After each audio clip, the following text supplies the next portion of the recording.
England is facing some of its worst flooding since 2007 after Storm Henk drenched central parts of the country earlier this week. Today, there are nearly 600 flood warnings and alerts in place, with several communities already completely submerged and hundreds of homes already flooded.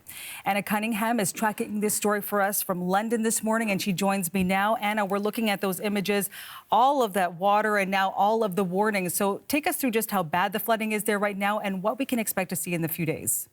Well, Marianne, I've just checked the UK's Environment Agency report. It's currently got 300 flood alerts in place across England, meaning flooding's highly likely, and 278 flood warnings. So flooding is expected in those areas. Now, the worst affected areas we're seeing is definitely up in the Midlands, so in central England. There has been a major incident declared in the county of Nottinghamshire, which is in the East Midlands. Water levels there are rising along the River Trent, and in Gloucestershire there's historic towns such as Tewkesbury and Shrewsbury. They are now surrounded by floodwaters.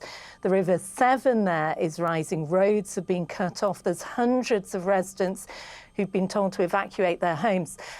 In terms of why this has actually happened, we did get hit heavily here in the UK by Storm Henk earlier this week. Really strong winds and heavy rains, leaving that ground saturated and prone to flooding, so those rivers breaking their banks. We do know that 2 drivers have died this week. Trees fell on their cars.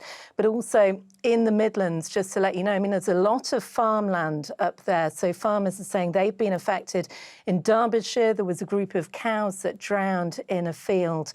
Parts of Wales also impacted by flooding. And even here in London, you know, it tends to have its own kind of microclimate, but it hasn't gone unaffected. I was out last night, Marianne, in the car, and it was torrential rain. Local roads were flooding. Even on the Thames, there are reports of a party boat that sank there. But we are due to see some drier weather over the coming days. Senior meteorologists saying that this is connected to climate change, these events.